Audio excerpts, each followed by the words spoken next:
Close your eyes. Imagine the year is 1286. You are standing in the narrow stone passage of a fortified castle in northern France. The air is damp, thick with the smell of wood smoke and aged linen. A single tallow candle flickers in an iron sconce on the wall, casting warped shadows against the unforgiving limestone.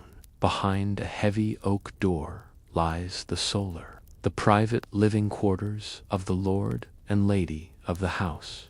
But do not let the word private deceive you.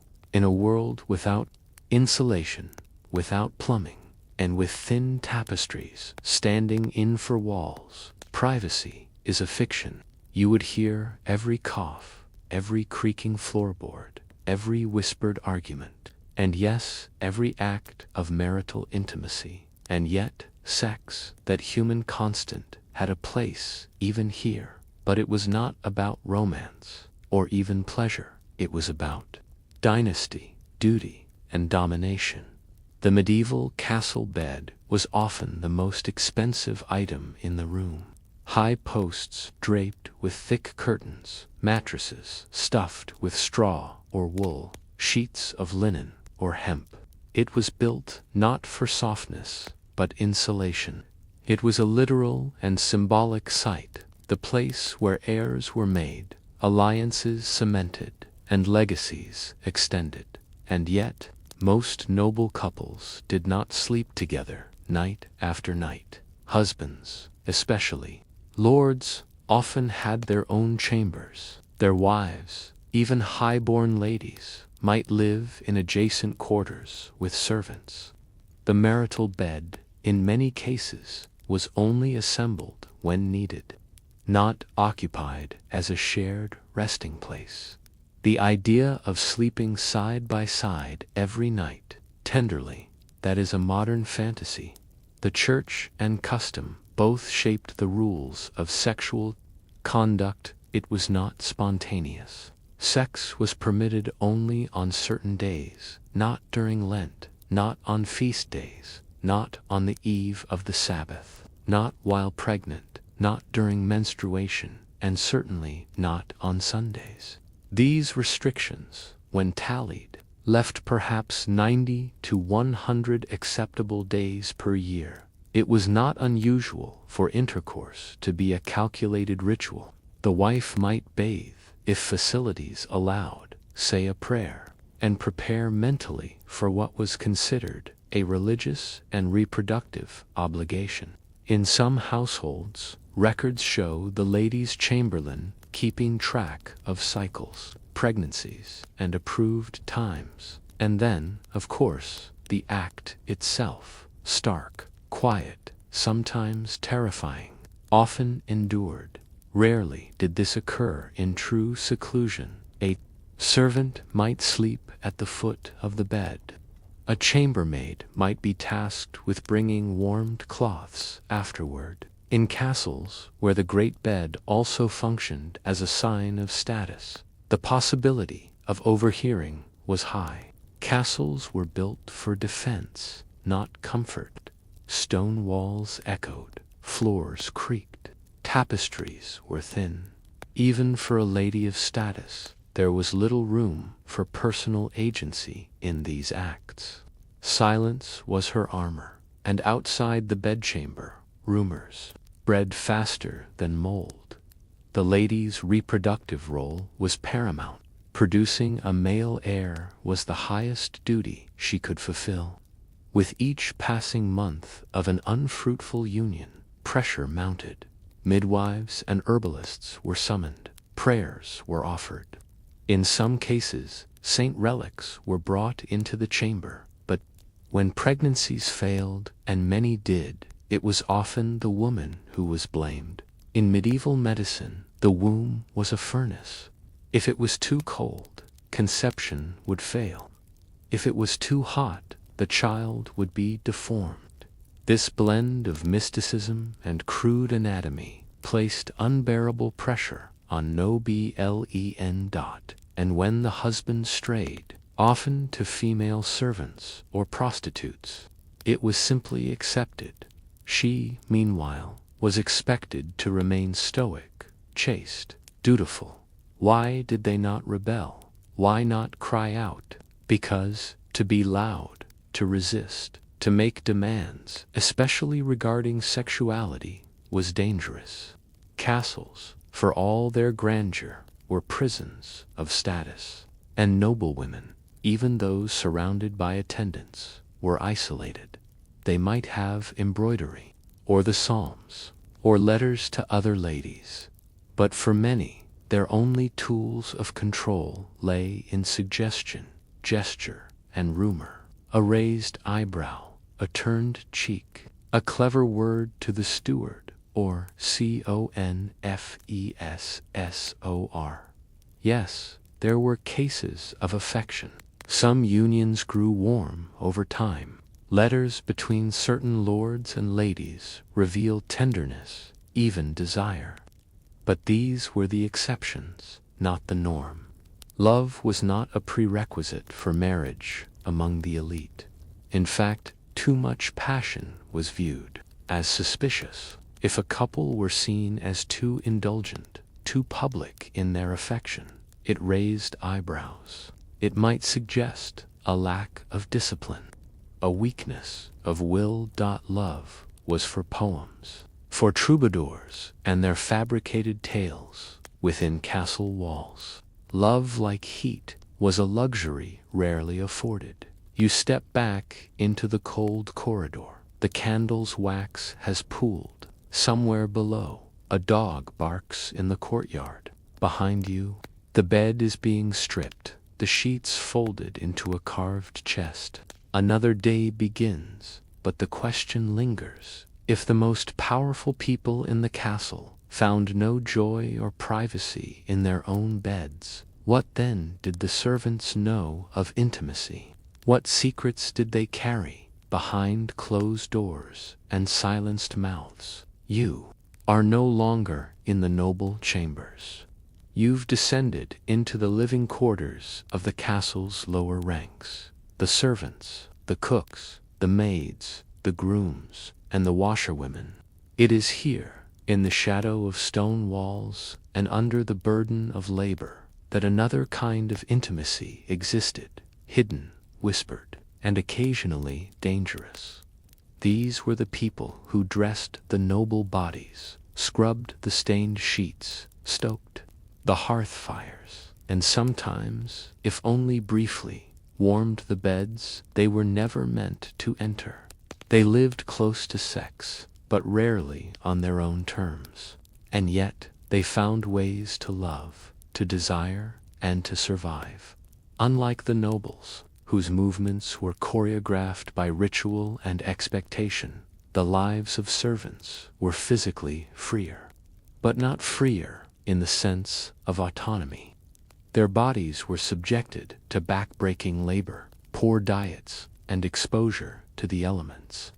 But they also occupied overlooked corners of the castle, shared lofts above kitchens, cramped spaces beneath staircases, or even alcoves within storage halls. It was in these dim, forgotten spaces that flirtation began over shared bread, over late-night chores, or in the quiet company of exhaustion.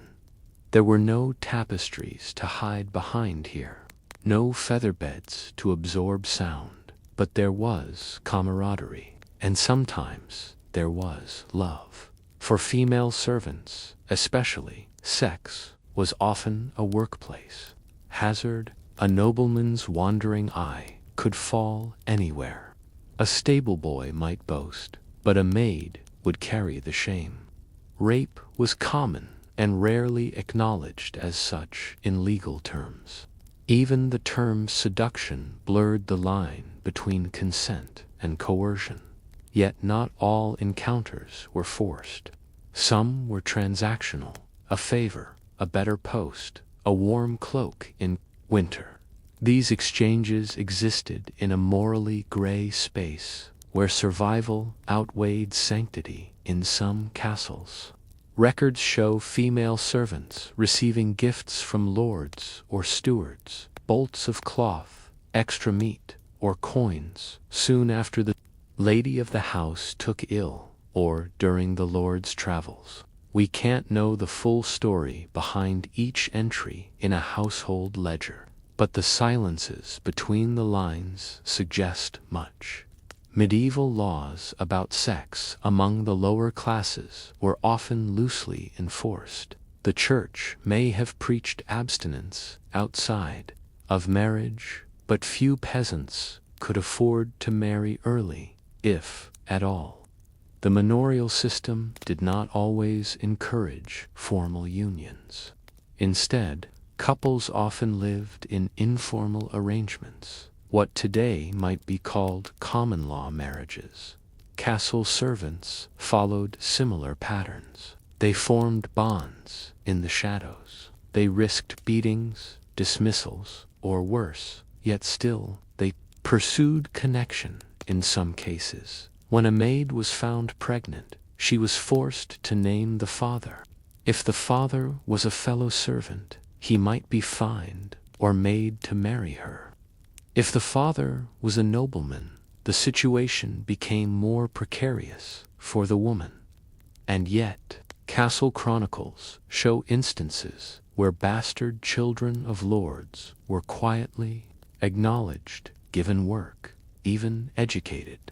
Illegitimacy was not always a curse, but it was never a blessing.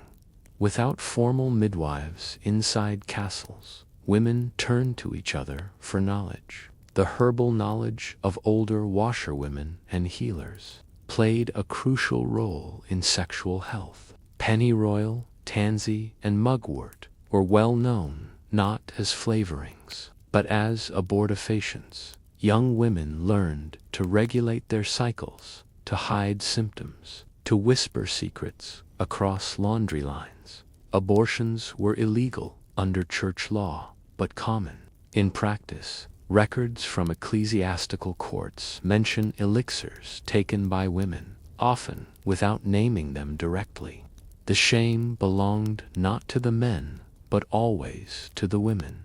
Yet, through it all, women passed knowledge down, generation to generation, like a whispered incantation, how to avoid pregnancy, how to endure it, and how to hide it. Information moved faster than arrows through the servant class. A glance in the hallway, a late-night chamber call, a stain on the laundry, all became currency. Gossip was not idle. It was political. A lady's maid could destroy her mistress's reputation with a few misplaced words. A steward could manipulate a lord's choices by hinting at impropriety. Servants watched everything. Their power was subtle but real. And sex, it was a favored topic. Scandal was always simmering. Who visited whose room after dark? Whose child resembled a man not her husband? Who was dismissed without cause? The castle was a fortress, but within it, rumor reigned, despite, or perhaps because of the danger, real affection bloomed. Pages left carved messages in wooden beams. Maids embroidered initials onto scraps of cloth. Illicit rendezvous took place behind granaries, in bathhouses, or under the cover of snow. Some lords tolerated such pairings among the staff, others forbade them outright. But love is stubborn, even in cold places. One recorded case from a Yorkshire castle in the early 14th century tells of a groom who secretly married a kitchen maid. When discovered, they were dismissed, not because of their union, but because they had excluded the steward's approval. Marriage was not only a personal bond, it was a legal contract that affected property, inheritance, and labor obligations. Love could not exist without cost. By simply choosing who to love, how to touch, when to speak, castle servants exercised a quiet rebellion against the hierarchy that kept them bent under the weight of labor. They did not write their own chronicles, but their stories linger in fines, in household records, in court rolls, and in the scattered prayers whispered. In freezing hallways, they were not free, but they were not powerless. As you walk past the servant quarters and hear the muffled laughter behind a storeroom door, or the quiet sobbing in a corner of the stables, the question lingers: what happened when the nobility's children came of age in such a world? When young lords and ladies were raised among these servants, what lessons did they learn? What boundaries did they break? You are now in the nursery, a space often perched high within the castle walls, warmest in summer, freezing in winter. Here, the air smells faintly of beeswax, boiled linen, and dried herbs. Rocking cradles line the walls, and a nursemaid hums a melody long forgotten by the nobility she serves. In this room, the future of the dynasty sleeps, feeds, and sometimes dies. Children were not just symbols of joy, they were tools of politics, continuity, and control. A noble child, particularly a boy, was a beacon of legitimacy, proof that the marital bed had done its work. But in castles, where power, inheritance, and property determined everything, even the smallest baby could trigger suspicion, scandal, or war. The medieval concept of legitimacy did not rely solely on biology. It rested on timing, reputation, and public perception. If a child was born too soon after a wedding, eyebrows would raise. If a child looked nothing like the father, whispers would circulate. If a lord died before his wife gave birth, legal experts would descend upon the estate like crows on a battlefield, demanding proof of paternity. Even in cases where the mother's chastity was unquestioned, rival claimants could weaponize doubt. A castle was not only defended with stone and soldiers, but with documents, witnesses, and memory to manage these delicate matters. The steward, the senior household official, became a figure of immense power. He tracked cycles, he noted. When the lord visited his wife's bedchamber, he recorded pregnancies, births, and stillbirths in detailed ledgers. If the steward supported the claim of a child's legitimacy, few would challenge it. But what if the steward had reason to lie? What if he favored a different heir? These subtle power struggles played out in shadows, often unrecorded except in outcomes: sudden disinheritances, unexpected betrothals, quiet relocations of women and children. In these moments, the bedroom was no longer a place of intimacy. It was a legal battleground. Illegitimate children were more common than noble families liked to admit. Some were the product of brief liaisons between lords and servants. Others were whispered to be the result of marital infidelity, though this accusation, when leveled against noble women, carried devastating consequences. Bastards occupied a strange space. They were not usually heirs, yet they could be educated, knighted, even placed in higher-ranking church positions. A bastard son might become a bishop, a bastard daughter, a well-married lady-in-waiting. If a lord publicly acknowledged his bastard child, the child's prospects improved. If he did not, or worse, if the mother was punished, the child often disappeared from record entirely. Still, bastards were everywhere. In many castles, they were raised alongside legitimate children. They knew their place, but also their power.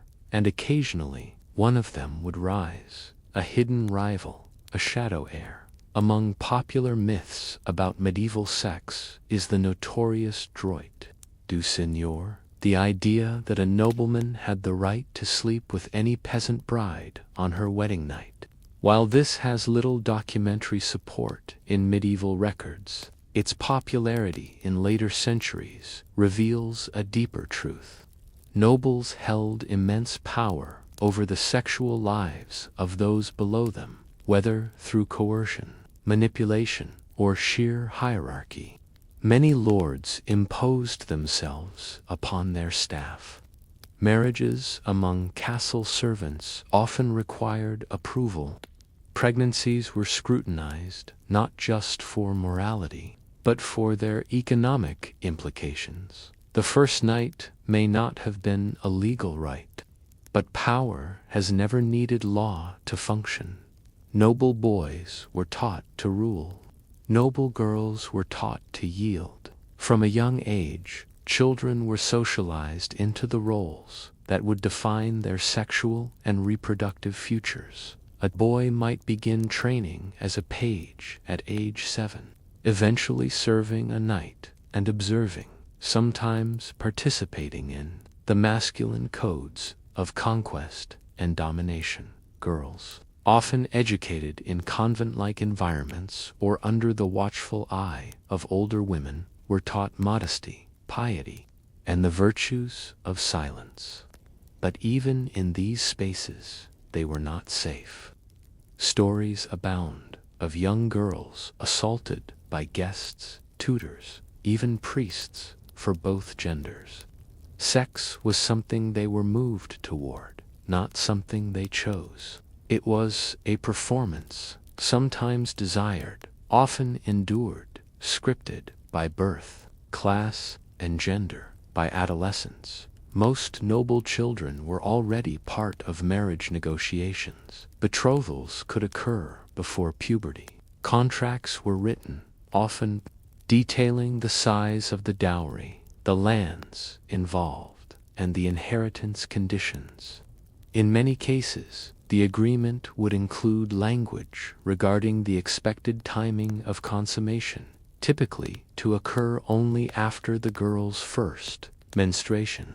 The first night in such marriages was often traumatic, especially for young brides. There are recorded cases of girls as young as 12 being sent to the marital bed. For some, this was followed by a pregnancy that ended in death. These were not isolated tragedies. They were part of the system. Over time, castle architecture began to reflect shifting ideas of privacy and intimacy. By the late medieval period, some castles introduced more defined private spaces, separate chambers for lords and ladies, small closets for writing or prayer, better insulation against sound.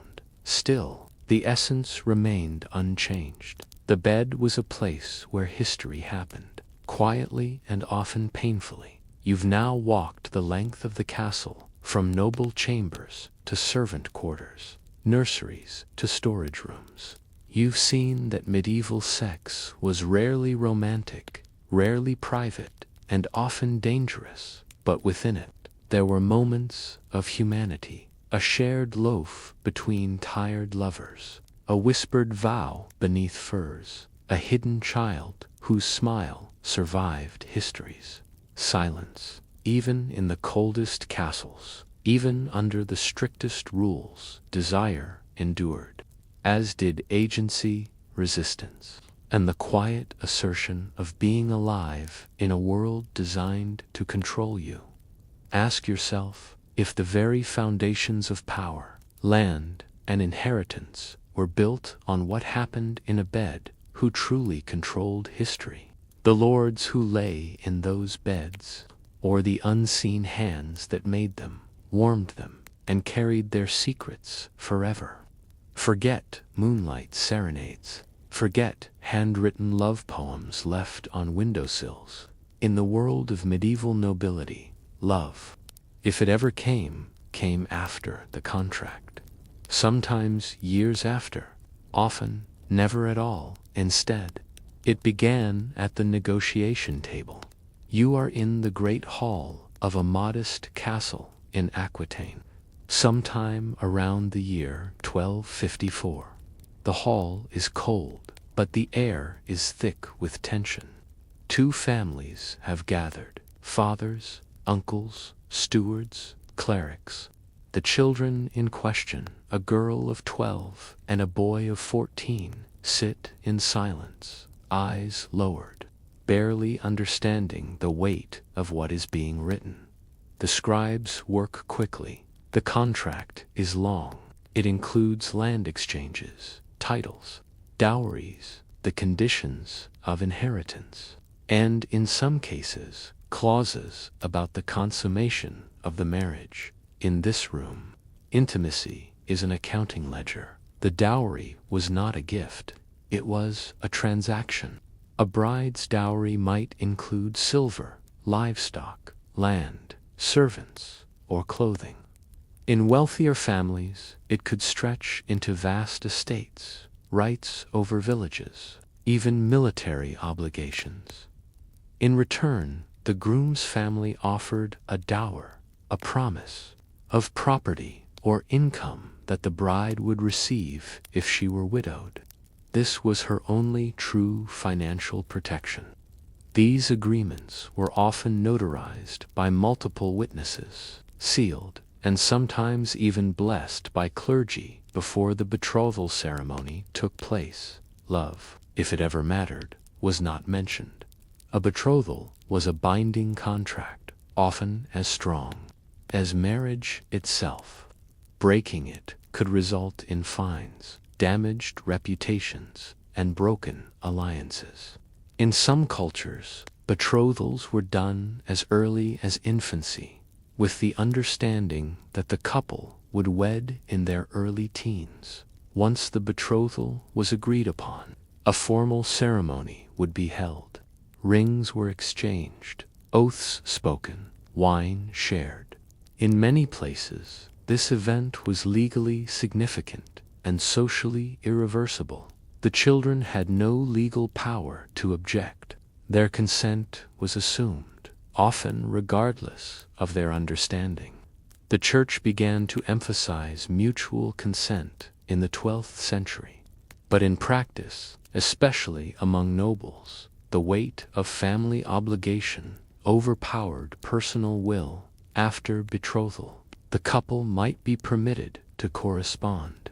Sometimes they would spend time together in supervised settings, court banquets, religious festivals, or family gatherings.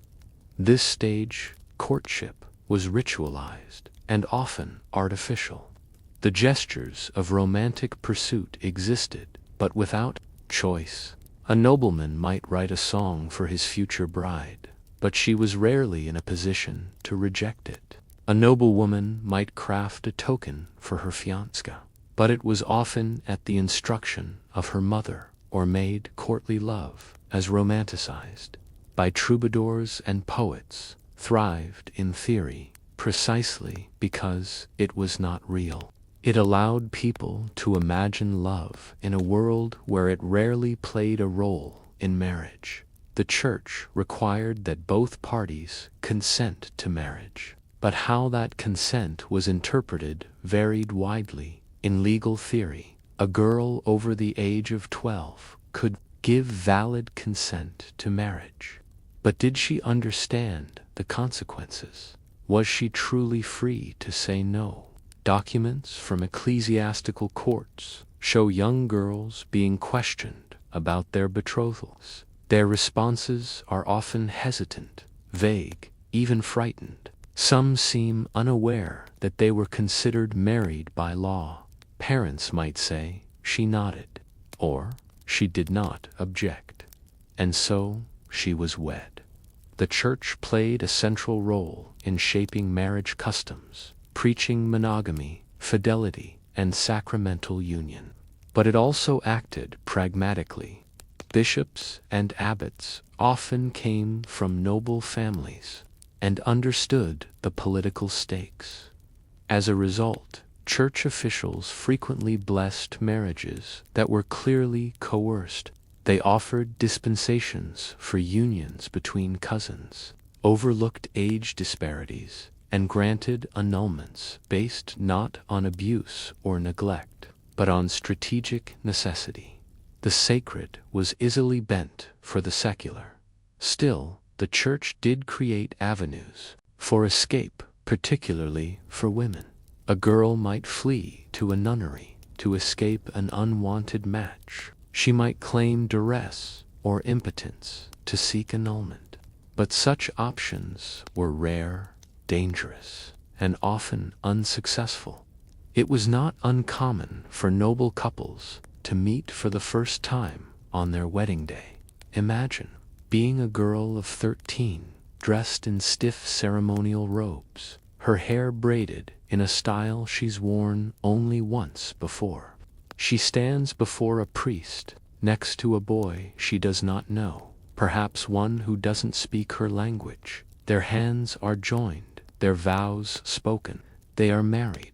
That evening they are escorted to a bedchamber. In some regions, witnesses remain to ensure consummation. In others, bloody sheets are displayed the next morning as proof of virginity. This was not the end of negotiation. It was the beginning of a life defined by duty.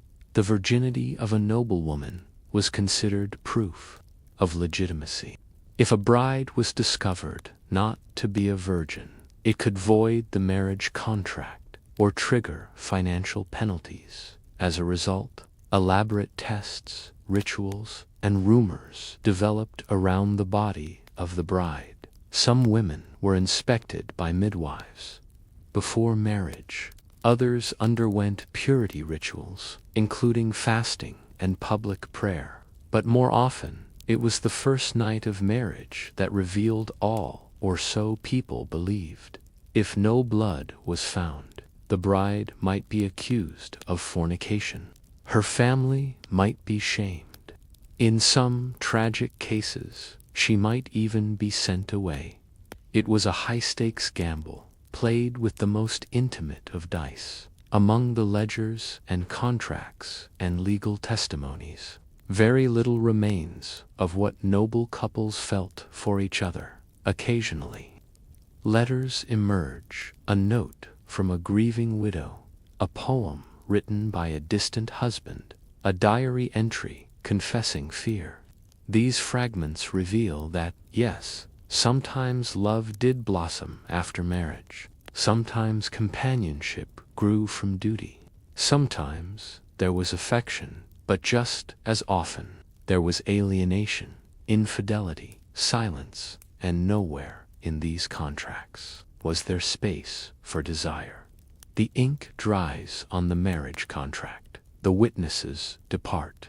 The two children, now bound by law, return to separate quarters. But as you walk past the chapel, past the steward's office, and down toward the orchard where young servants flirt behind hedges, you can't help but ask, what happened when love defied the contract, when hearts turned away from duty? Who paid the price, and who got away with it? Somewhere in a dimly lit chamber in a 14th century Hungarian castle, a young noblewoman is penning a letter. It is not addressed to her husband, whom she's seen 4 times this year, but to a young knight in her father's household. Her script is careful, her tone restrained, but the risk is immense. This is what happens when affection blooms where it should not. While the marriage contracts were ironclad and strategic, the human heart remained unpredictable and sometimes dangerously bold. Love in defiance of these arrangements became a potent form of rebellion, and it often resulted in tragedy, scandal, or exile. Yet it persisted, despite laws, despite walls, despite reputations. The reality of noble marriages often made emotional and physical dissatisfaction inevitable.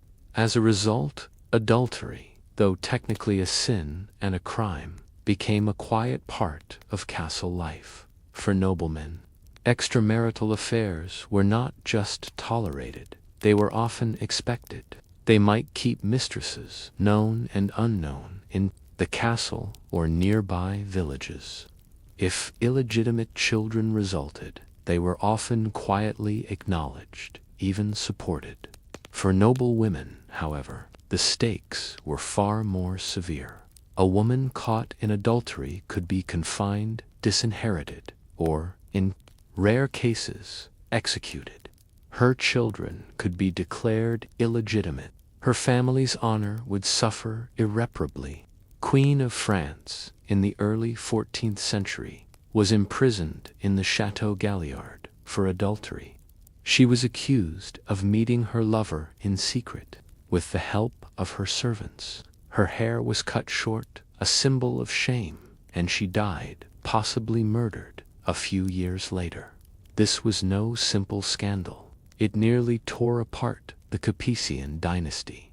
Marguerite's case was extreme, but not unique. It illustrates the invisible pressure noble women lived under. They were raised to perform a role: bride, mother, lady of the house, and any deviation was met with disproportionate punishment. Still, some found ways to bend the rules. Castle layouts, with their labyrinthian passages and multiple levels, offered both constraints and opportunities. Secret rendezvous were facilitated by loyal maids or trusted pages. Letters were hidden in hems or stitched into embroidery. Windows became escape routes. Towers became meeting places. In one famous case, a noblewoman reportedly switched beds with her maid to confuse her husband and sneak away with her lover. The deception was discovered, but the ingenuity was never forgotten, later immortalized in folklore. Not all acts of rebellion were physical. Some women exercised emotional resistance, refusing to speak, refusing to smile, turning their affections inward or toward their children. These silences, though invisible in the records, were acts of protest nonetheless. The Church's authority over marriage meant that in rare circumstances, annulments could be granted. The most common reasons included non-consent, being too closely related, pre-existing contracts, prior betrothals, coercion, or duress, but such annulments were hard to obtain, especially for women. A noblewoman had to provide witnesses, affidavits, even medical examinations. Men, meanwhile, sometimes fabricated such claims to rid themselves of politically inconvenient wives. Still, some managed to escape.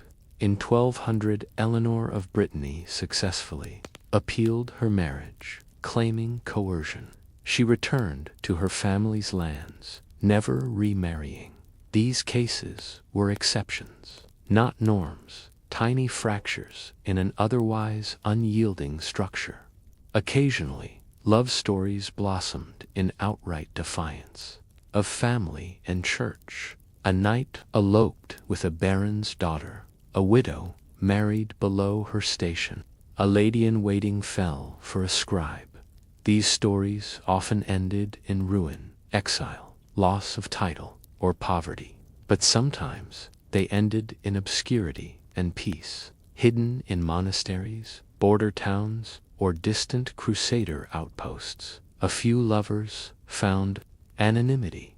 Romantic ballads, often dismissed as fantasy, preserve these memories. Though dramatized, they contain seeds of truth. Tales of Tristan and Isolde, Lancelot and Guinevere, and countless unnamed lovers reflected a cultural yearning for chosen love, even if only in song. The greatest threat to a noble family was not war or plague, it was scandal. A daughter who bore a child out of wedlock, a wife rumored to have a lover, a widow who remarried too quickly, all could tarnish a lineage. Thus families policed not only actions, but desires. Girls were watched, chaperoned, dressed modestly, and taught to pray away temptation.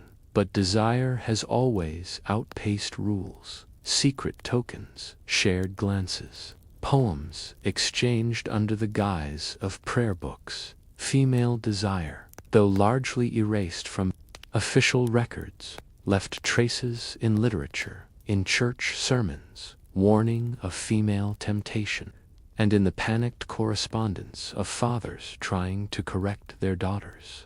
Most noble women, whether by choice or coercion, eventually returned to their roles. Some bore the burden quietly. Others made the best of it, establishing influence in household management, estate accounting, or the patronage of chapels and poets.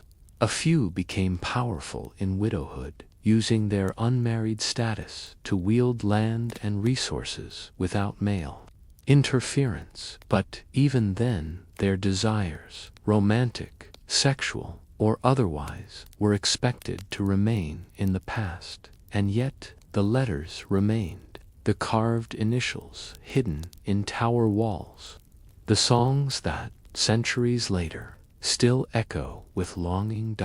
You stand at the door of the castle chapel, where so many weddings were solemnized with holy water and nervous hands. You imagine the vows, the feast, the ceremonial bedding, and the years that followed. And then you ask, what happens when the contractual marriage ends? When one partner dies or is killed, and the other is left behind? Does duty end with death, or does it begin again? The great feast has ended. The guests have gone. The music has faded into ash. And now, a woman sits alone near a fire that once warmed a marriage bed. She is a widow. In the medieval world, widowhood was not simply a state of mourning. It was a transition from one set of obligations to another. For noble women, especially, widowhood was both a burden and a rare opportunity for autonomy. But freedom came laced with suspicion. What did she plan to do with her new life? What had she done during the old one? Was she to marry again, or remain cloaked in the ashes of her former vows? Upon her husband's death, a noblewoman entered a legal phase called viduitas. She might receive her dower, a portion of her husband's estate, which had been promised at the time of marriage. This could include lands, income, livestock, or manorial rights. In some cases, widows gained more legal independence than they had ever known. They could manage estates, bring legal suits, act as guardians for underage heirs, oversee the marriages of their daughters, patronize monasteries or churches. Yet this power was conditional. A remarriage could result in the forfeiture of her dower rights. A lapse in decorum could destroy her standing. And always, her actions were scrutinized through the lens of her sexuality. For young widows, especially those without sons, the pressure to remarry was strong. Families viewed them as strategic assets, useful for forming new alliances. But the woman herself, she might have different thoughts. Some widows embraced the single life, choosing celibacy not from piety, but from a desire to finally control their own days and nights. Others sought remarriage, sometimes for love, sometimes for protection, and sometimes simply because the church or crown required it. A widow's choice, however, was rarely fully her own. Her relatives, her in-laws, and the church all had vested interests in her future. The church revered widows in theory. They were encouraged to live chaste, contemplative lives, often idealized as holy figures. But in practice, widows were viewed with deep suspicion. They had known sex. They had tasted independence.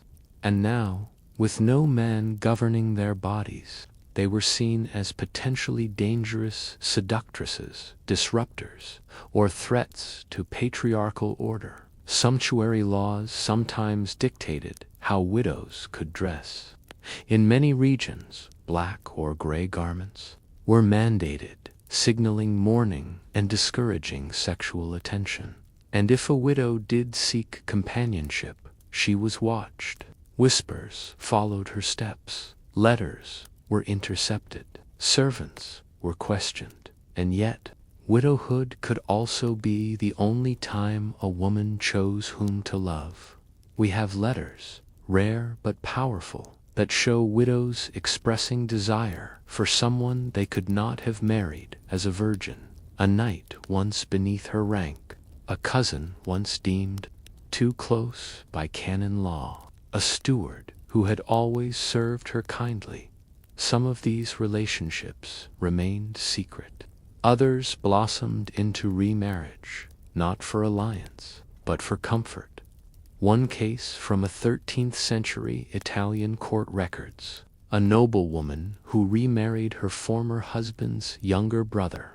The union was not sanctioned at first, but she argued. Her case cited her own needs, and eventually gained approval, a rare victory of heart over politics. Many widows poured their energies into religious patronage.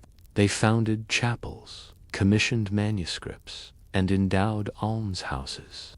This gave them spiritual merit and social respect. It also created space, literal and metaphorical, for them to rewrite their own legacies. These women appear in stained glass, in church foundations, and in the margins of illuminated books.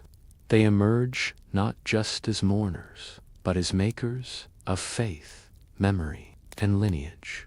One widow in Normandy funded an entire abbey in honor of her late husband, yet lived in an adjoining house and never took the veil.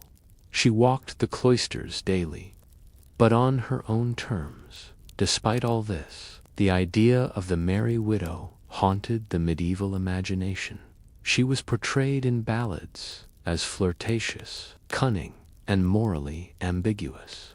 In church sermons, she was warned against the woman who had tasted the flesh and might corrupt others. In courts, she was sometimes slandered, accused of causing her husband's death, or of harboring lovers too soon after burial. This was the price of being ungoverned.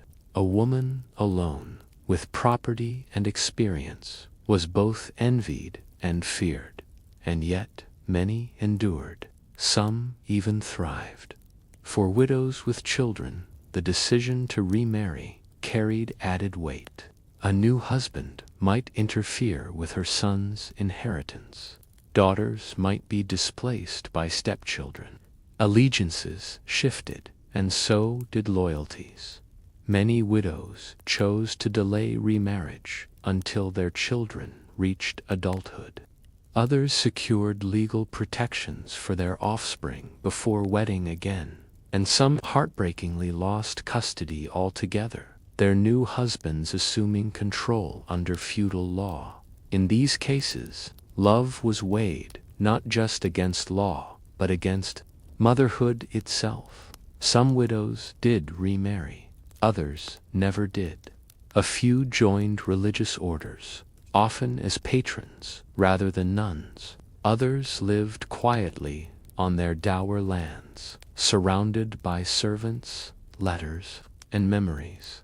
In their twilight years, they dictated wills, donated to the poor, and paid for masses to be said in their names. Many were buried beside the husbands they barely knew, some beside the men they secretly loved, and some remarkably alone by choice. You look around the great hall again, empty now, but echoing with the footsteps of centuries of women who walked its stone floors in silence. And silk, you imagine the weight of rings worn for duty, then removed in grief, the creases in parchments signed under pressure. the softest letters, folded and hidden. And you ask, if love was never guaranteed in life, could it be reclaimed in death? And how many women shaped the course of history simply by surviving on their own terms after the contract had been fulfilled? She stands before a polished mirror framed in gilded oak, the late afternoon sun catching the edge of her headdress. She does not dress herself. That is not her place. Behind her, quiet and practiced, is you, her maid, her confidant, her body servant. Your hands are swift. You know which undergarments itch, which fabrics must be turned at the hem. You lace her corset without a word. You've memorized the slope of her shoulders, the mole behind her ear, the secret she carries beneath her silk. But you also know this: nothing in her life is truly private, and by extension, neither is yours. The lady's maid, often called a damigella, camerist, or simply a handmaid, was usually born of lower nobility or a merchant family, too elevated for menial work, too poor for a dowry. She lived in a liminal space, close to power, but never wielding it. But for her discretion, these women lived within the private sphere of noble ladies, dressing them, helping with menstruation, preparing herbal baths, assisting during childbirth. They were companions in solitude and gatekeepers to the innermost realm of the noble body, and in that proximity they saw everything to be a servant. In the lady's chamber was to be half invisible and wholly indispensable, while others might see the lady as pious, poised, and pristine. Her maid saw her tear-streaked after a marital quarrel.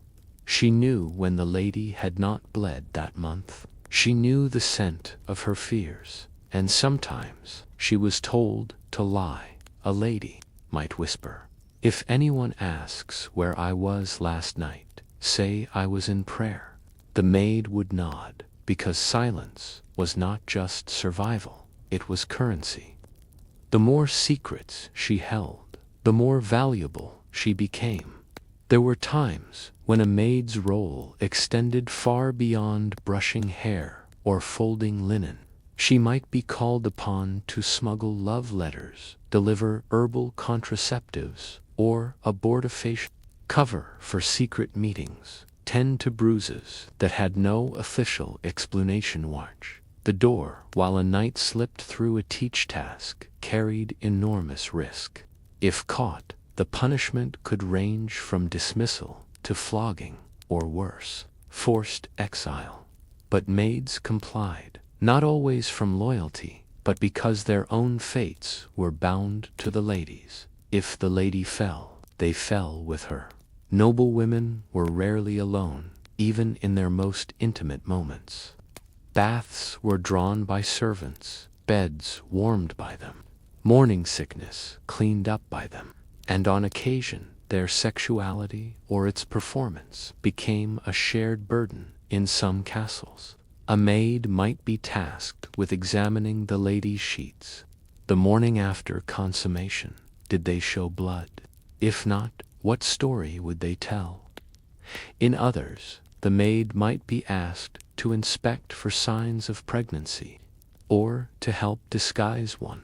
One servant in a 13th century Provençal court was accused of placing herbs to interrupt the cycle of her lady. She was not imprisoned, but she vanished from the record. Not all intimacy was one-sided. Occasionally, a lady and her maid developed bonds that blurred boundaries. Letters from the 15th century describe noble women expressing intense emotional and sometimes physical affection for their closest female attendants, whether romantic, sexual, or a byproduct of confinement. These attachments could be deeply personal. They also could be dangerous. Rumors of unnatural affection, between ladies and maids appear in church court records, usually couched in euphemisms. Accusations, whether true or false, could destroy reputations for many women. Their deepest emotional connection was with another woman, the only one who truly saw them before marriage. A noble girl's chastity was her most prized possession, not for herself, but for her family's reputation. Maids played a critical role in maintaining the illusion of virginity. They might report suspicious behavior, apply cosmetic remedies to hide signs of sexual activity, reconstruct torn undergarments, create fake wedding. Nightblood, using chicken livers or pig's blood soaked into cloth. There are even cases of maids being offered bribes by rival families or even suitors to report on their lady's virtue. To be trusted was everything. To be caught betraying that trust was fatal. Most ladies' maids had limited prospects beyond service. They received some education, reading, sewing, herbal knowledge, but their futures were tethered to their lady's fate. If the lady died young, the maid was often dismissed. If the lady married into another house, the maid might be left behind, or, occasionally, promoted to the new household. Some maids married castle staff, cooks, clerks, guards. A lucky few married upward, favored by a steward or even a younger son of the house, but most remained in service. Their identities known only through indirect references. The girl who tended her in childbirth, the one who carried the key to the private cabinet. Their names, if remembered at all, were footnotes in someone else's history. The lady's servant was not noble, nor was she common. She lived in a quiet in-between, a liminal servant, wrapped in velvet and shadow. She knew the family tree better than the priest. She knew the medicine chest better than the doctor. She had held the lady's hand during miscarriage and held her secrets. During scandal, she did not sign the treaties or wear the rings, but her fingerprints were everywhere.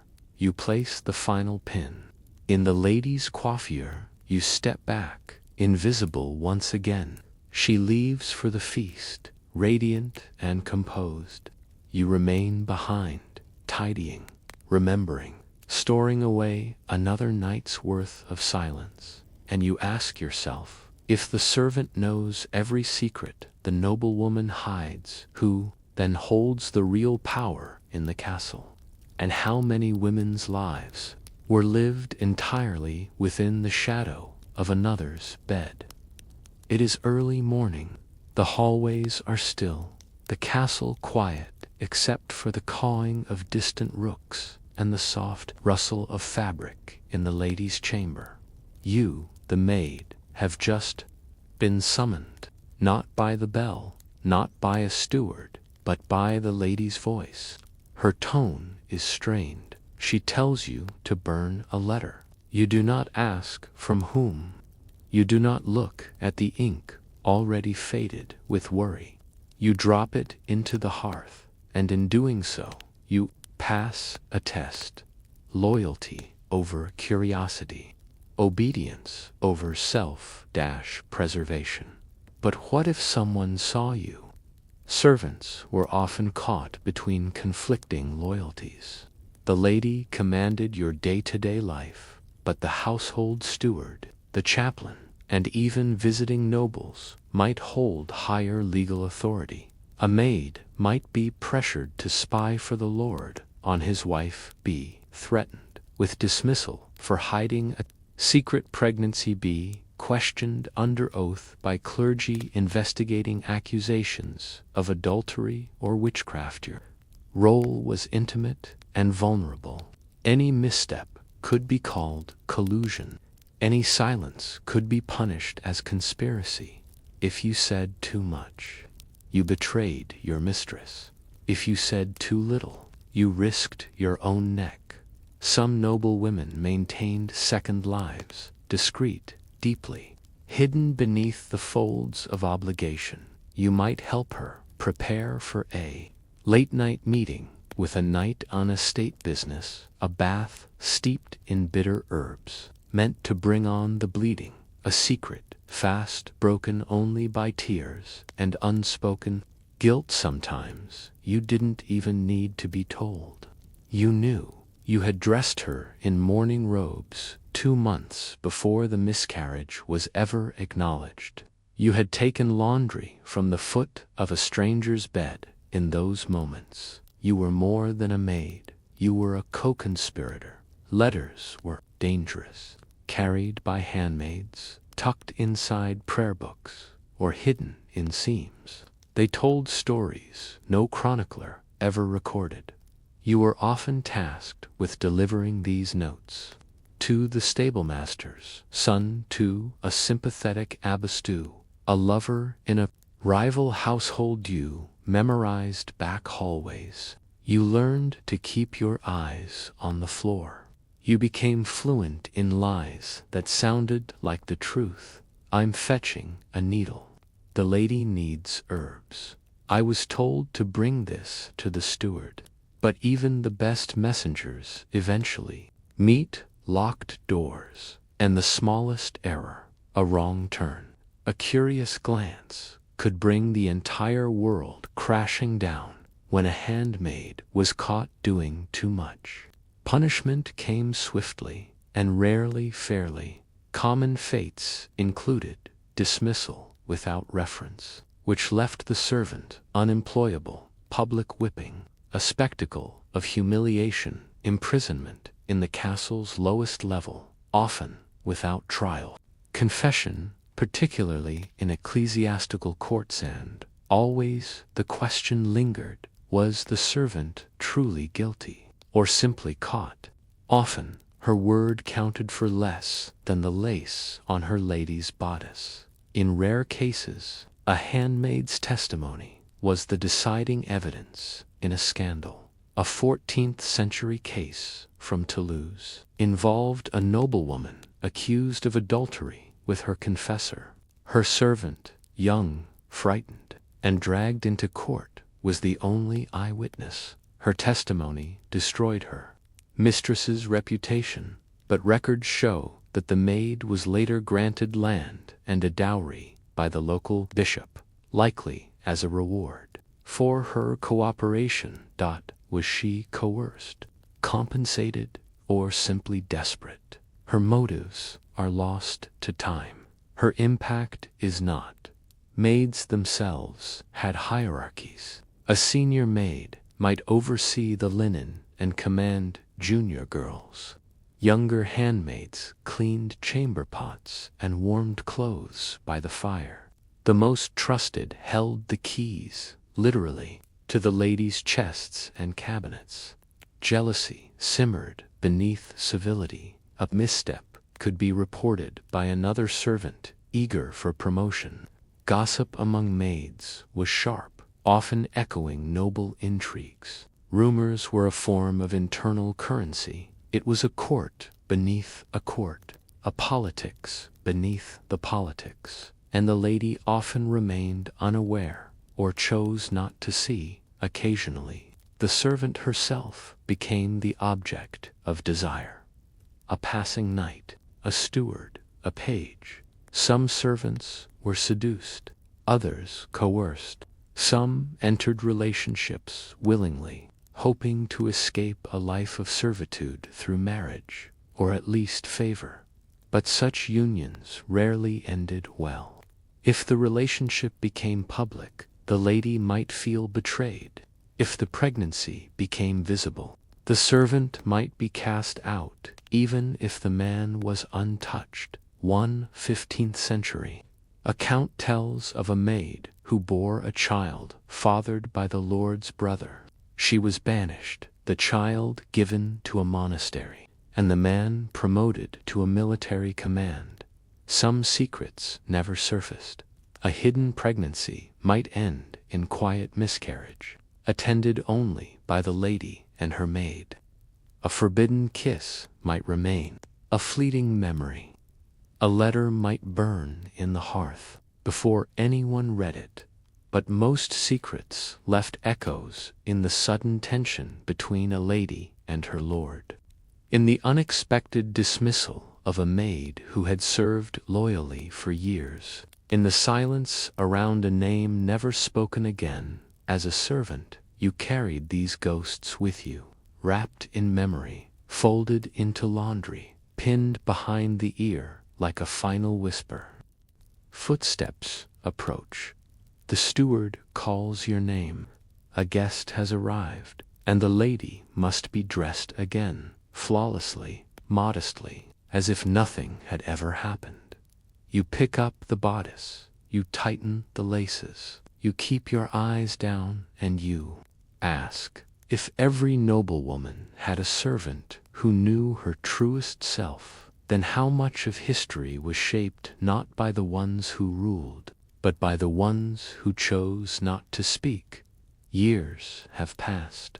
The lady is now a matron, perhaps even a widow. Her daughters have been married off. Her sons have gone to war or court. The castle feels quieter, heavier. Even the tapestries look older, and you, the lady's servant, are still here. Your hands are slower now. You no longer rise before dawn, nor carry bathwater up steep stairs. A younger girl, perhaps one you trained, handles the rough work.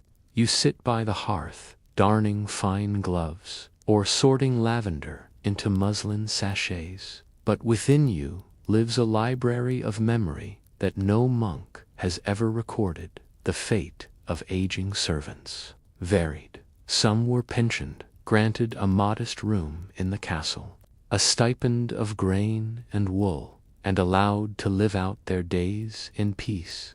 Some were dismissed, quietly, sometimes after the lady's death, with little more than a traveling cloak and a pair of shoes. A few were absorbed into convents, particularly those attached to noble families. There they served again as lay sisters, cooks, or cleaners, still nameless, still dutiful. There was rarely a gravestone, rarely a will that named them, but in the margins of household records, Marjorie, once of the chamber, or the old one who knew the lady's confinement, they flicker briefly into view. Those servants could not legally inherit noble lands or titles. They often inherited knowledge, objects, and sometimes secrets too dangerous to keep. A lady might leave a maid a silver brooch, writing tablette prayer book with annotated margins, a lock of hair hidden in a carved boxe, folded letter never meant to be read aloud. These were tokens of trust, or perhaps guilt. Sometimes they were gestures of genuine love, the kind of bond forged not in blood, but in shared suffering. A few records even show mistresses using their influence to arrange marriages or dowries for long-serving maids, elevating them to comfortable positions in nearby towns. These gifts were rare, but deeply meaningful. The lives of female servants are among the least documented in medieval history. Why? Because they were not the ones writing. They were not meant to be remembered. Even in trial records, they are described only in terms of utility: the girl who brought the candle, the one who washed the sheets, the witness of improper behavior. But if we listen closely to what the chronicles omit, we find the outlines of their influence. They shaped noble fashion, controlled household rhythms, held the hands of women giving birth, and were often the first and last to see their mistresses alive. They existed in the blank spaces of parchment, between the lines, just out of reach. When the noblewoman died, whether in childbirth, illness, or old age, the chambermaids became relics of a past no one wanted to remember. Her Daughters might bring their own servants. Her sons might dismiss the old staff. A new bride might find their presence uncomfortable.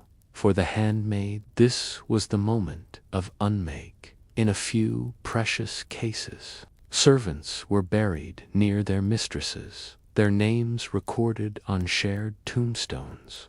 But more often, they died in quiet rooms, their deaths marked only by a note to the steward, linen to be redistributed, inventory updated. Even their bodies left few traces. Not every story ends in silence. Some end in scandal. There were servants who were accused, imprisoned, even burned, not for their own crimes, but for what they knew or didn't reveal.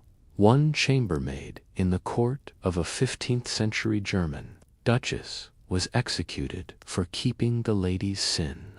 No trial record remains, only a note in a bishop's letter. Let such women be a warning. But what sin? Was it an affair, a heretical prayer, an abortion, or merely the failure to betray someone she loved? We will never know. But we know she died not for her actions, but her knowledge. Fiction remembers these women better than history in the ballads. The maid is often the clever one who sees through the disguise, the loyal one who dies for her mistresses. Honor the fallen one who reveals the secret, and is cursed for it. Tevin Shakespeare's plays, centuries later, echo the archetype. The nurse in Romeo and Juliet, the maid in Othello, the confidant who knows too much but is bound by fear and duty. These characters are not accidents. They are distillations of generations of real women, their truths softened into stories. We ask, did any of these women ever write down what they saw? The answer, mostly, is no. But in a few miraculous cases, memoirs or confessional fragments emerge. In an English servant named Alice Chandler, likely literate and trained as a clerk, recorded her time in service to a lady of Warwick. Her notes describe not just chores and feast days, but moods, marital arguments, dreams. She writes, "I have held her while she wept. I have heard her pray aloud to God not to wake tomorrow." Her writings survived only because they were sewn into a household ledger, forgotten for centuries. But they prove what we already suspect. Some maids spoke, eventually, and when they did, it was not scandalous.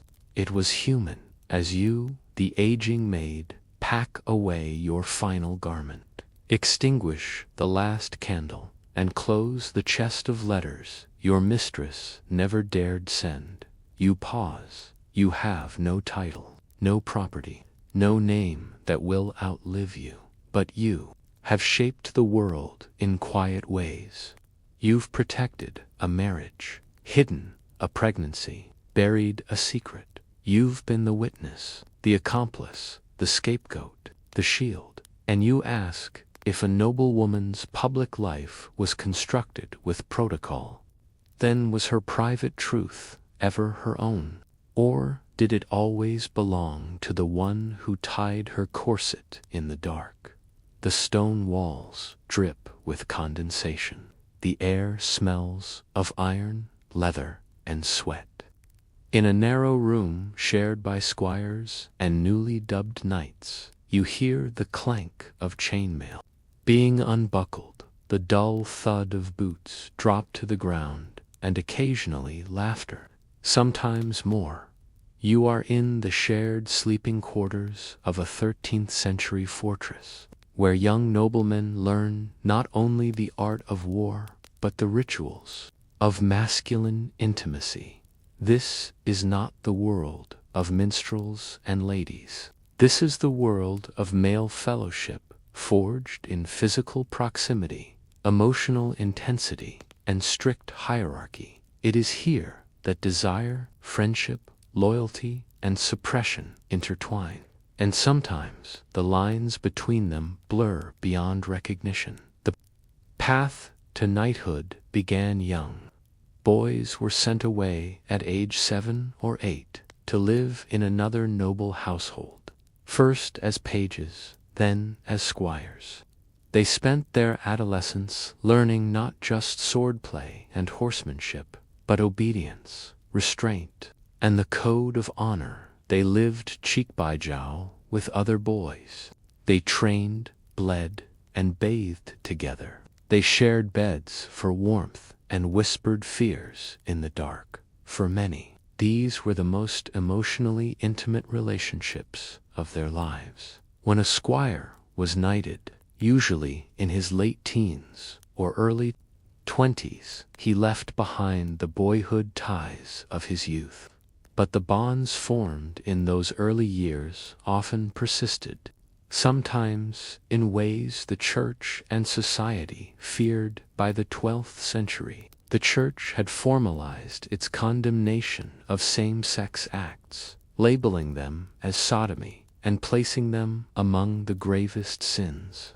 But as always, law and reality were far from aligned. Records show that monastic chroniclers, bishops, and inquisitors all expressed growing concern over intimate male relationships, particularly in knightly orders and monastic houses. Yet, despite this, deep male companionship was not only common, it was celebrated. The very ideal of chivalric brotherhood depended on it. Knights swore loyalty not just to their lords, but to each other.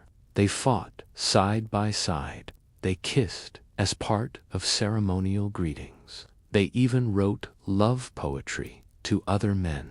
The culture was steeped in male affection, even as it denied the possibility of male desire. The idea of personal space is modern. In medieval castles and camps, sharing beds was standard. Even among adult men, knights on campaign often slept 2 or more to a tent. In colder regions, body heat was survival. In barracks, squires slept head to toe. In manors, guest beds were large and expected to accommodate several. This physical closeness, especially during vulnerable times like illness or defeat, fostered a kind of intimacy without explanation. A knight might cradle a dying comrade. A squire might weep in his companion's arms. We do not know what was spoken in the dark, but we know many never spoke of it again. Poems and letters survive that complicate the picture. In a 14th century Occitan manuscript, a knight writes to his brother-in-arms, saying, "When I rode away, your absence struck like a wound. I do not fear the sword, but the silence between us." In another account, 2 knights are buried side by side, not with wives, but with each other, their hands etched in stone, reaching across the divide. Were these expressions of platonic love? Possibly. Medieval culture permitted intense emotional bonds between men in ways modern readers may not fully grasp. But were some of these romantic or sexual? Almost certainly, though veiled, denied, or forgotten. Perhaps the most famous example of homosexual suspicion among knights came with the Knights Templar in the early 14th century. The entire order was dissolved amid allegations of heresy, idolatry, and sodomy. Tortured confessions claimed that initiates kissed each other in obscene places, renounced Christ, and committed filthy acts. Modern historians agree these were likely exaggerated, a political attack by Philip IV of France to seize the Templars' wealth. But what is notable is how believable these charges were. Society was already whispering about the closeness of knightly brotherhoods. Accusations of sodomy were the sharpest tool to destroy a man's honor, even if never proven. The stain remained troubadour culture, especially in Occitania and Provence, glorified courtly love. But some poems veer from the expected scripts, expressing devotion not to unattainable noblewomen, but to companions, comrades, friends. One lyric reads, "He bore my grief like a blade at his side, and I would die thrice over for 1 hour in his shadow." Were these simply literary tropes? Perhaps, but in a world where open expressions of male-male affection were dangerous, poetry became a safe vessel for forbidden feelings, a code only the initiated could truly read. When suspected or discovered, acts of male intimacy, especially sexual ones, were punished severely. Public penance or excommunication, imprisonment, or forced pilgrimage execution, especially if involving clergy or military orders. In some kingdoms, nobles could escape with fines or quiet exile. Others were less fortunate, yet many escaped notice entirely because their love wore the mask of brotherhood. A look held too long, a hand grasped in battle, a wound dressed with trembling fingers. The line was thin, the consequences devastating.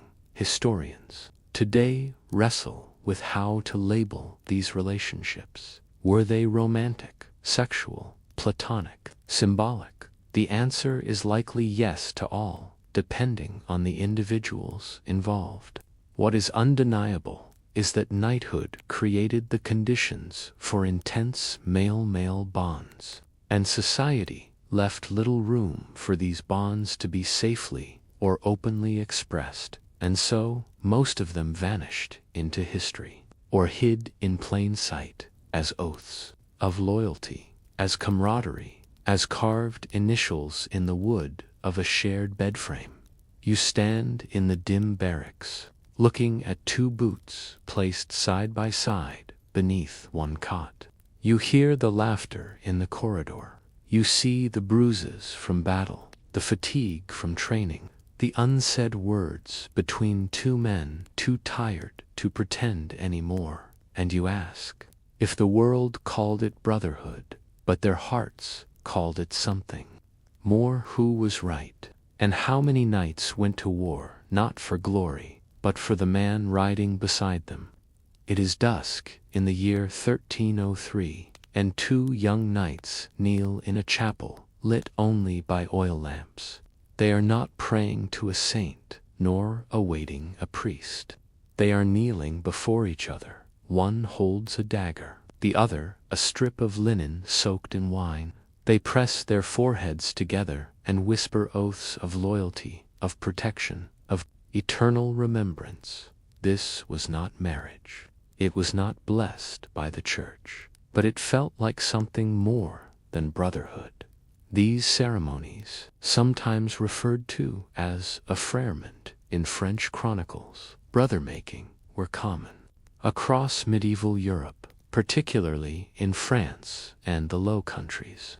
They formalized bonds between men, often of equal status, and they included language strikingly similar to marriage vows. Affrèrement rituals varied, but commonly included a pledge of mutual support, often until death, an exchange of symbolic gifts such as rings or daggers, ritual meal shared from the same dish, or goblet vow to inherit each other's property, and in some cases, the sharing of a bed. These arrangements were legally recognized in certain jurisdictions. If one of the men died, the survivor could claim his estate, care for his widow, or even raise his children. Some historians interpret these ceremonies as purely practical ways for childless men or close comrades to ensure their legacy. But the emotional language in surviving texts suggests something deeper. In the 14th century poem Le Livre du Cœur d'Amour Ypres, The narrator dreams of a realm where knights are bound by love, more profound than war. Though often interpreted as allegory, the poem lingers on gestures of affection, longing, and physical closeness between male figures. Elsewhere, a letter preserved in an Italian city archive records a knight thanking another for the comfort of your arms after the pain of my disgrace. He writes, "Your voice is the only prayer I recognize now." The letter is unsigned, the recipient is unnamed, but the sentiment is unmistakable. In knightly orders, the Templars, Hospitallers, Teutonic Knights, men lived in all-male religious military communities. They took vows of celibacy, shared meals, slept in open dormitories, and trained together for years. Such closeness was inevitable, and sometimes intimacy crossed boundaries. The 1310 inquisitorial records from the suppression of the Templars revealed dozens of confessions under torture, some likely false, others plausible, of improper kisses, obscene embraces, and vows made in the dark, flesh to flesh. These records were used to destroy the order. But the testimonies also give us rare glimpses into how male desire may have existed within sacred walls, where women were absent and emotional bonds were the only balm against fear and isolation. Yet for most, such feelings were never voiced. Knights were trained to suppress emotion, to master pain, to endure humiliation in silence. Displays of affection, if allowed at all, were coded as camaraderie or spiritual brotherhood. If a knight did feel romantic or sexual attraction to another man, he had no safe language in which to express it. He might joke crudely to deflect attention, write poetry under a false name, join a monastery to escape temptation, marry, and quietly bury the truth. What he could not do without ruin was speak openly. The chivalric ideal had no place for that kind of love. The few times same-sex relationships were uncovered, history quickly covered them again. Chronicles might mention a scandal or inappropriate affection before returning to matters of war and politics. Inquisitorial records were burned, confessions suppressed, letters destroyed by family members seeking to protect legacies. We are left with fragments, a line of poetry, an unusual burial, an inheritance challenged by angry kin. But behind each fragment is a person, a man in armor, a squire with calloused hands, a heart that beat faster when a comrade smiled. There were, of course, friendships that never became more. Deep, loving, soul-shaping friendships between knights who never touched each other outside of battle. These, too, shaped the medieval world. In fact, many knights may not have recognized their own feelings as desire. The vocabulary did not exist. The thought could not be formed. And yet the emotion pulsed beneath the surface, in acts of self-sacrifice, in whispered comfort, in loyalty that lasted long after kings had changed. This was a love without a name, a bond that had no place at court. And so it hid in gestures, in glances, in poetry shared between men who would never call themselves lovers. If two knights were close, inseparably so, they risked being remembered for the wrong reasons. Their names might become a joke among squires, a rumor among nobles, a cautionary tale for confessors. Some men tried to erase their own history. Letters burned, portraits altered, alliances dissolved. Others embraced forgetfulness, choosing obscurity over disgrace. They left the battlefield, retired to rural estates, joined quiet orders, disappeared. But occasionally one would leave behind a word, a prayer, a carving in a church pew, something to say, "I loved once." You are standing once again in a dim corridor, two men talking in low voices. One adjusts the other's shoulder strap. The gesture is rough, but careful. There's nothing unusual about it to any onlooker. It is nothing more than a comrade's help, but the silence between them is heavy, and you wonder if history remembers knights only for who they fought and what they won. Then who remembers the men they loved, or longed for, or never dared to touch? The torch flickers against carved limestone walls. You are deep beneath the cathedral of a once great castle. There are no bodies in the open, only stone effigies, worn by centuries of candle smoke and devotion. You look down and see two knights, carved side by side, their hands inches apart. The inscription says only, "Brothers in arms, faithful unto death." There is no mention of wives, no mention of children, only each other. History calls them brothers, but what if they were something else? The medieval world rarely permitted open acknowledgement of male-male intimacy, whether romantic, erotic, or emotional. Such bonds were relegated to silence, and when silence failed, memory had to be managed. This meant erasing letters and poems, writing biographies to emphasize piety and military achievement, destroying or disguising physical symbols of affection, rings, portraits, keepsakes. Some noble families went further. They altered legal documents, removing references to joint land ownership or shared dwellings. Inheritance cases were fought to prevent a friend from claiming a dead knight's estate. In this way, love was redacted. The fragments we do have come to us by accident. A forgotten manuscript margin, a misfiled letter. They are murmurs. A German knight's will bequeathing his sword and estate to the man who shared my nights. An illuminated manuscript that shows two men in embrace beneath verses of lamentation. A Venetian court record documenting two young squires caught lying in the same bed, behaving as if husband and wife. Punishments followed by pledging lifelong service to a single man. Whether lord, commander, or companion, a knight could remain close, respected, and legally protected. Historians have identified pairs who refused to marry, despite social pressure, were buried together at their own requests, named each other as sole heirs. Were they romantics or simply practical?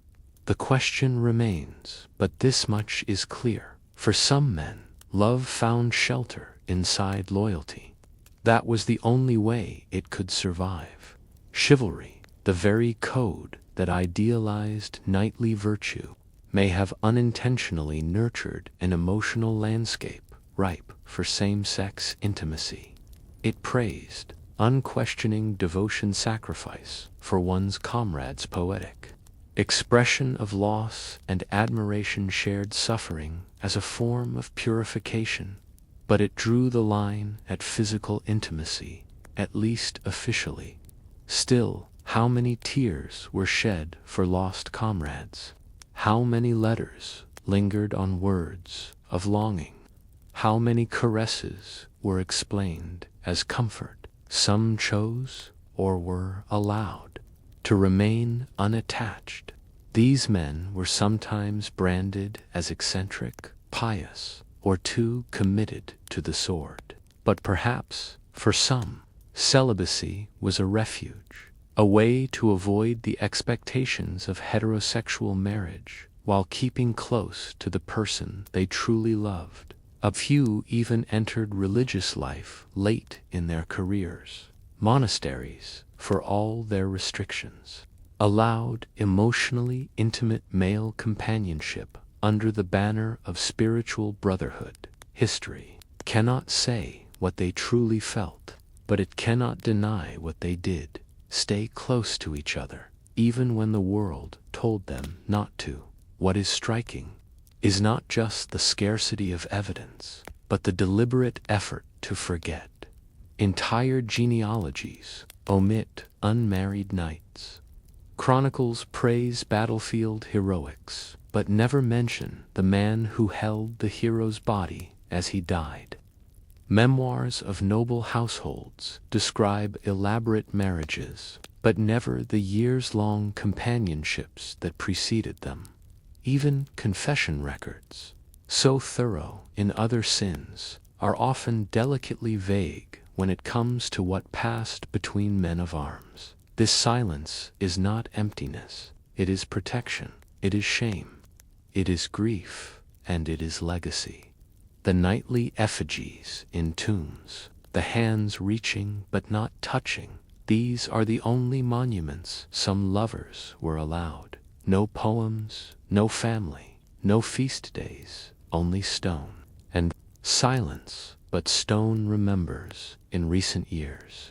Because of the fluidity of medieval concepts of affection and masculinity, because of the Church's rewriting of deviance as heresy, because of modern discomfort with labeling feelings in the past, some historians caution against reading modern sexuality into historical relationships. Others insist that erasure is not neutrality, it is a choice. The truth is, we will never know the full story, but we can acknowledge the possibilities, and we can honor the echoes. The chapel is empty. Now, the armor gleams in the candlelight. The banners do not flutter. You think of two men, asleep side by side, on a campaign trail, one resting his hand near the other's chest, not by accident. You think of a knight writing his final words to the man who trained beside him since childhood. You think of longing lived and lost in silence, and you ask if history cannot prove they loved each other, but everything they did, said they did, is that not enough? The child cries, not a whimper, but a full-bodied wail. The lady of the house has retired for the evening, her body still tender from childbirth, her bed perfumed with rosewater and guarded by thick tapestries. She is not the one who lifts the infant to her chest. You are the wet nurse. You are neither servant nor noble, neither mother nor stranger, and yet your body, your milk, is the most valuable substance in the castle at this moment. You are the bridge between a noble heir and survival, and no one speaks your name when the child grows up. In the medieval world, especially in noble households, it was considered not just acceptable, but ideal for aristocratic women to delegate breastfeeding to other women, women of lower social standing, often peasants or urban dwellers with robust milk supply and healthy infants of their own. This woman, the wet nurse, was employed for one purpose: to feed another woman's child with her own milk. But the implications went far beyond nutrition, too. Breastfeed was, in many places, seen as too bodily for noble women. It disrupted fertility cycles, delayed the possibility of the next pregnancy. 2. Breastfeeding changed the shape of the body. It was thought to sap mental focus and spiritual strength, kept noble women from resuming courtly duties. Travel or politics, thus wet nurses were hired not just out of medical necessity, but out of ideological preference. Ironically, they were often paid more than a chambermaid, less than a steward, and expected to be both intimate and invisible. Medieval medical theory held that milk was not just nourishment, it was transmuted blood. a form of the mother's essence. To feed a child your milk was to impart something of your temperament, morality, and health into the baby's soul. This led to obsessive scrutiny over the hiring of wet nurses. They were often chosen based on appearance: pale, clean skin equals good, blood temperament calm, and pious diet, no garlic, onions, or red wine, marital status, widowed or married, but never promiscuous. Some households hired priests to interview wet nurses, questioning their moral character. Others demanded signed contracts, unusual for women, with penalties for misconduct or early departure. To lactate, a woman must have recently given birth. This means every wet nurse had, somewhere, a child of her own. In many cases, this child was left with relatives or cared for by other peasant women. Some wet nurses brought their infants into the castle, but fed them less frequently, prioritizing the noble baby, whose life and future titles depended on robust nourishment. This was an unspoken grief to be paid for feeding one child, while your own went hungry. And yet, for some women, the financial compensation of wet nursing was the only way to provide for their families at all. The wet nurse often lived in the castle for months or years, her chamber positioned near the nursery. She held the baby in the dead of night, soothed its teething. She became a second mother, forging a bond that surpassed blood. But this intimacy came at a cost. She was not permitted to discipline the child. She could be dismissed at any moment. She was never fully integrated into the household. The child might grow up calling her mama in their early years, and then forgetting her name by adolescence. The wet nurse's body was the battlefield upon which the survival of noble lineage played out. In a time when infant mortality was high, access to good milk was considered a weapon of dynastic continuity. A noble heir might owe his very life to the strength of a poor woman's chestot, and yet these women had no inheritance, no protection, and no title. They were dismissed when their milk dried up, often without warning, sometimes without pay. They were bodily indispensable until they were not. Given their closeness to noble infants, wet nurses were also suspected of witchcraft. If the child fell ill suddenly, infant death was common. Moral corruption if the child grew up unruly. In one 13th century record from Rwanda, a wet nurse was accused of bewitching a child by feeding it after attending a pagan festival. There was no trial, only expulsion. Even when no harm occurred, their presence disturbed the line between inside and outside, noble and common, holy and carnal. Some noble children maintained affection for their wet nurses well into adulthood.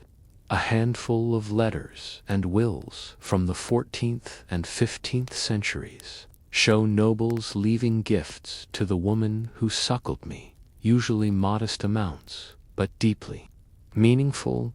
One nobleman referred to his wet nurse as the first voice I ever trusted. But these cases are rare. Most wet nurses vanished from the record, their identities lost beneath the embroidered names of the children they kept alive. You have fed the baby, rocked them, sung a song your own grandmother taught you, one that has no place in the high halls of power. The lady sleeps peacefully, untouched by the hunger of her child. The Lord is away on campaign. The castle is quiet. You hold this life, not yours, in your arms, and you ask, if milk is life, and life is lineage, then how many kingdoms were truly built on the bodies of women whose names history never learned to say? the noble woman lies reclined on an elevated bed, her hands idle on her lap. Her child is crying, but she does not move to soothe it. That duty belongs to you. You are the wet nurse. You've been summoned again. The lady's midwife nods as you enter, and the steward records your arrival in a leather-bound ledger. You are here to do what no one else in this room will do: nourish the heir. But your presence, though necessary, is uneasy. Your milk has made you indispensable, but your body makes you suspect. In the eyes of the court, your body is a contradiction. You are a peasant woman, yet you have a noble infant in your arms. You are expected to display maternal gentleness, but not speak unless spoken to. Your breasts are used, but your opinions are not welcomed. To have milk is to have recently had sex, to be fertile, to have bled to aristocratic eyes. You are therefore both sexually visible and socially invisible, desired for your function, but stigmatized for your origin. Your presence pollutes the illusion of noble purity, and yet they cannot live without you. Wet nursing was often formalized through written contracts, a rare legal tool for women at the time. These agreements outlined the duration of service, typically 1 to 2 years, dietary restrictions, no strong spices, wine, or garlic, behavioral conditions, no sex during the contract term, geographic limits, often forbidding the nurse from leaving the castle grounds. Some clauses specified fines for producing insufficient milk, allowing another child to suckle. Speaking ill of the lady or household, your body was not just in service, it was under surveillance. Wet nurses were subject to frequent inspections by midwives or clerics. Their milk might be tested using folk methods, dripping into wine to see if it curdled, or dropped onto fire to test its purity. Their diet was strictly controlled. Many were forced to consume bland, warming foods thought to produce calm, sweet milk. But control went deeper. They were forbidden from expressing sadness, anger, or desire. Emotional turmoil, it was believed, could sour the milk. Thus, the castle didn't just hire your body, it claimed your mood, your movement, and your mouth. It was not unusual for noble women to feel a kind of jealous disdain for their wet nurses. They might appreciate the nurse's role, even praise her in front of others, but privately resent the intimacy between nurse and child. The baby might calm more quickly in your arms. It might nuzzle into your skin or fall asleep at your heartbeat. These moments, innocent on their own, became charged in the presence of watching eyes. You might catch the lady staring, not at the child, but at you, with a mixture of curiosity, envy, and mistrust. In some cases, noble women developed unexpected emotional closeness with their wet nurses, particularly if they shared months in a confined space, isolated from the rest of the castle. There are occasional references to nursing mothers becoming companions, even confidants, to aristocratic women. One 14th-century diary from an English baroness includes affectionate remarks about my sweet Maud, who soothes both babe and mistress alike. But this bond could shift quickly. If a lady's baby fell ill or died, the same nurse could be accused of having tainted milking, evil spirits, breaching moral purity. The same woman embraced one day might be banished the next. While most wet nurses came from the peasantry, some served in courts where noblemen took notice, not of their children, but of the woman feeding them. There are documented scandals involving lords seducing or coercing their child's wet nurse. These acts, if discovered, were treated not as sexual assault, but as moral lapses of the woman. In one French court, a nurse was dismissed after being accused of disturbing the household with her presence. The language of the court avoided specifics, but letters reveal the Lord's attentions had become obvious. Her exit was for the sake of peace. No consequences for him, only for her in royal courts. Choosing a wet nurse was a matter of political strategy. A queen's nurse might come from a noble-aligned family, granting them favor at court. The nurse's own child might receive a small title or land grant. Some cases, the wet nurse of a royal heir became a minor noblewoman herself, referred to with terms of honor, Madre de Leche, Nourrice Royale. But this elevation was precarious. She could be disgraced instantly by court gossip.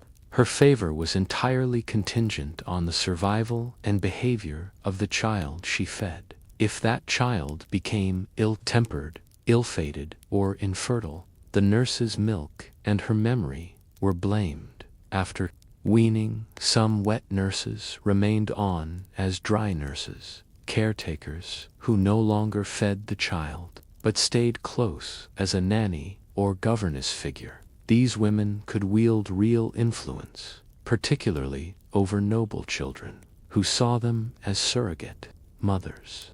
They taught speech, corrected manners, and often remained by the child's side into adolescence. But dry nurses were vulnerable to dismissal. If accused of imposing peasant values encouraging softness in male heirs being too close to the child, even loyalty could become a liability. When a nurse's contract ended, she left with her belongings and nothing else. Sometimes she was allowed a gift, a length of wool, a purse of coin, a small silver pin. She returned to her village, changed. She had lived among the nobility. She had fed someone who might one day rule, and yet she came back not as a heroine, but as a woman who had been used. Her own child, perhaps weaned by now, might not recognize her. Her milk was gone. Her worth, at least to the castle, had evaporated. Your shift is over. The child is asleep, fat and flushed with your milk. The steward nods as you pass, already turning to record another name in another log. You are not thanked. You are not spoken of, but you've shaped the bloodline more intimately than any court decree, and you ask if the wet nurse was vital enough to carry the dynasty on her breast. Why did the world teach her to forget her name, while teaching the child never to remember hers? He wears silk now. His cloak is lined with sable. His attendants bow when he passes. He is 10 years old, no longer a toddler curled against your chest, no longer the sleepless infant you cradled. Under cold stone vaults, you are no longer needed. You stand by the hearth, invisible, as he takes his lessons in Latin. He speaks now with the voice of the steward, the confidence of a bloodline carefully fed, but none of it would have existed, not the voice, not the body, not the breath, without your milk. Once her duties were complete, the wet nurse entered a strange limbo, remembered privately, forgotten publicly. She might be sent back to her village with a gift given, a brief mention in a ledger, or will allowed to remain as a laundress, dry nurse, or companionor quietly dismissed. Her presence a discomfort to the growing child and his new tutors. She had raised a child she could never call hers. She had formed an intimacy deeper than words, and now she was erased from the castle's memory. Even when allowed to stay, she was never fully acknowledged again. Her function had passed. Her presence was now awkward. She became a ghost mother. Some children did remember. Wills from the 14th and 15th centuries show occasional entries: to my nurse, a house in Rouen; to the woman who nourished me, 3 silver florins; to the lady of my infancy, a cloak and stipend for life. A letter from a young nobleman in Castile laments the death of his nodrissa, saying, "My grief is a private one. She made me from her body as surely as my mother did." But for every child who remembered, 100 did not. The wet nurse became a story, a passing name, and then not even that. Milk was not just nourishment. It was biology, theology, and politics, intertwined in some noble courts, especially in Italy and France. Bloodlines were traced not only through marriage, but through milk kinship. If 2 children nursed from the same woman, they were considered milk siblings and could not legally marry. This kinship created alliances and barriers. Strategic families sometimes chose the same wet nurse for multiple noble infants, cementing informal kinship between rival houses. Others used milk relations to block unwanted marriages. Thus, the wet nurse, though voiceless, held the invisible threads of dynastic strategy in her body. Theologians in the Middle Ages debated the spiritual implications of wet nursing. If milk carried the moral essence of the woman, then what happened to the soul of the child? Sermons warned that impure wet nurses could pass on lust, sloth, thoughts, disobedience. Conversely, a pious nurse was thought to produce obedient, faithful children. Some monasteries kept lists of approved women to serve noble infants, women whose milk was clean. This obsession with purity placed enormous pressure on poor women to perform moral perfection for survival. They were watched as no noblewoman ever was. Most wet nurses were erased, but a few became historical figures, thanks to the survival of royal or aristocratic records. Among the most famous, Guillaume de Monet, nurse to Louis IX of France, who was honored publicly and received lifelong income; Angela of Foligno, who began as a wet nurse and eventually founded a religious community; revered after death, Johanna de Chatillon, who was praised in chronicles for raising the heir of a major duchy, though never formally ennobled. These women were the exception, not the rule. Their stories shine not because they were common, but because the silence around them is so vast. Tension between the noble mother and the wet nurse was common, but layered with nuance. Some noble women viewed the wet nurse as a threat, a reminder of their own physical distance from their children.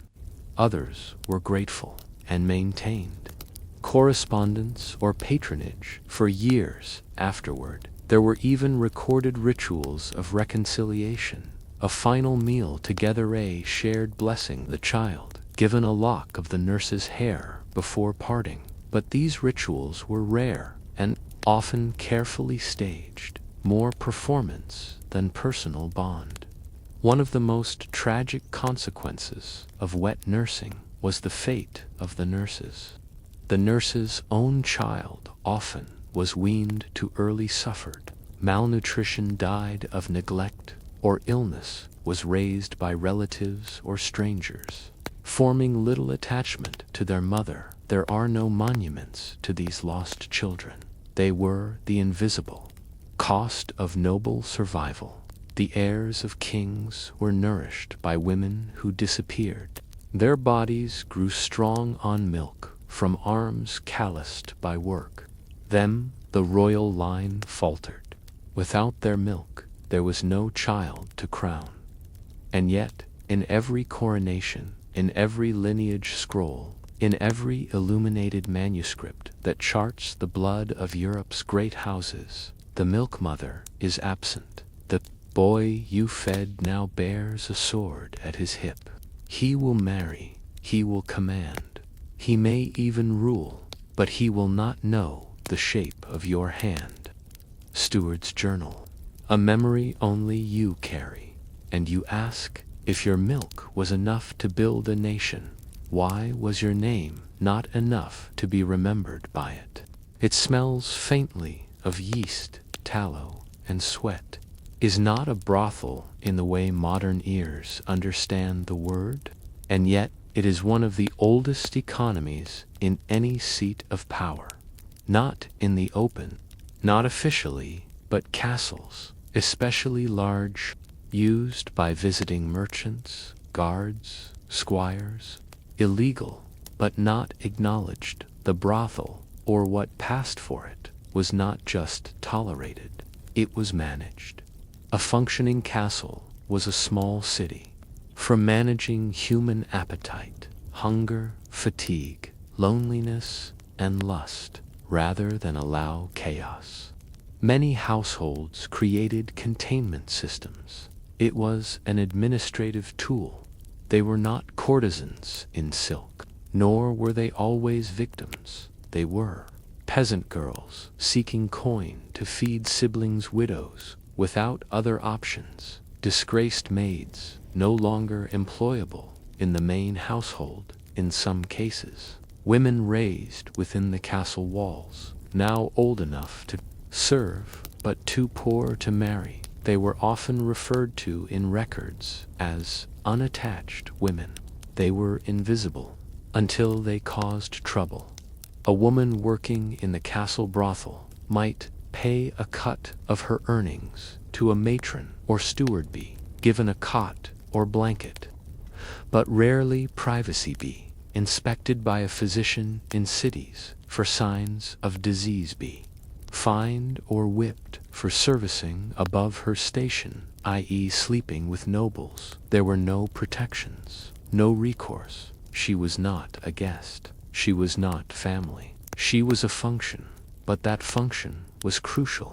Among the most regular users of castle brothels were garrison troops and mercenaries, controlled access to sex, prevented assaults, desertion maintained, order among restless soldiers, and was cheaper than the consequences of suppression. The brothel, in this context, was a security measure as much as a vice. The women, in turn, were unofficial guards, managing morale in ways no sword could. Noblemen did not use brothels, at least not openly, but they visited these women under different pretenses, calling them up to serve as attendants, requesting private entertainers. During feast days, sending pages to escort them for conversation. If scandal arose, the woman bore the punishment. The noblemen invoked divine forgiveness or silence. In rare cases, affairs between noblemen and brothel workers became public, resulting in hasty marriages, exile, or worse. But most were forgotten by morning. The church officially condemned prostitution, yet its response was deeply inconsistent. Some bishops levied fines on known brothels, using the money for church repairs. Others turned a blind eye, provided the sin remained discreet. A few, especially in urban areas, ran regulated municipal brothels, believing it better to contain vice than chase it. In castles, the approach was simpler. Don't ask, don't record. But ecclesiastical courts did prosecute lewd behavior when it became disruptive, especially if it involved priests, married men, because the system needed it. Women who became pregnant while working in brothel spaces were usually dismissed. The child, if born, might be left, with village wet nurses taken into a convent, orphanage raised quietly by the kitchen staff. In some tragic cases, infanticide occurred. the woman fearing loss of livelihood, shame, or worse. Court records from England, France, and Italy are full of such cases. Tried harshly, even when the woman had no other options. Few of these children ever knew who their fathers were. Even fewer lived long enough to ask, and yet these women were not all tragic figures. They laughed. After hours, they shared bread. They helped one another with sore feet, tangled hair, bruises. They were survivors in a system that did not name them, but which relied on them every day. You hear footsteps, a night's voice, the curtain lifts. Bruises and forgetfulness. The curtain divides more than space. It separates the formal from the informal, the respectable from the necessary, the clean from the tainted, or so they say. But behind it, the brothel is not chaotic. It is not uncontrolled. It is governed quietly by unwritten rules as rigid as any noble charter. And you, a woman of the back room, live by these rules every day. They are not written in books. They are learned in bruises, glances, and silences.